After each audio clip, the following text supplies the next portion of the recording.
जिला मोतिहारी में पड़े बड़ी पावन धमवा सब जानिला।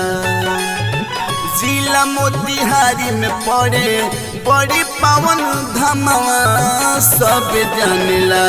हो मसान माई के नामवा सब जानिला।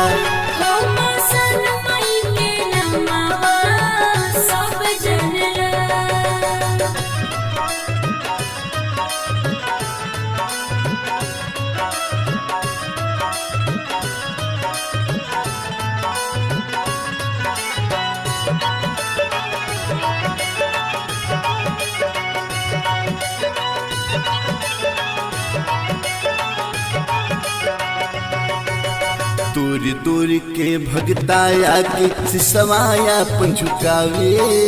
अखिया दोनों तरिए जाला माई के दर्शन पावे।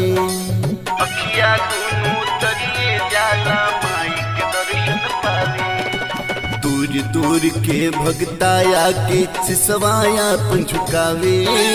अखिया दोनों तरिए जाला माई के दर्शन पावे। ज्योति जरेला वही जा सूपी और समावा सब जानिला। आरती जरेला वही जा सूपी और समावा सब जानिला।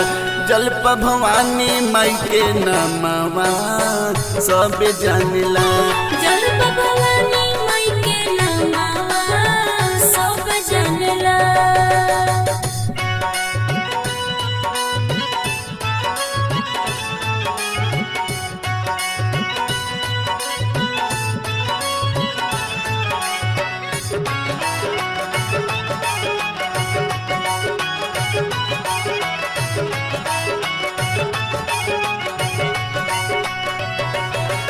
लाल चुनरिया ओढ़ के प्रफुल्ल माई भजनिया गावे। गीत लिखे में आदित्य राज जी अक्षर अक्षर सजावे। गीत लिखे में आदित्य राज जी अक्षर अक्षर सजावे। लाल चुनरिया ओढ़ के प्रफुल्ल माई भजनिया गावे।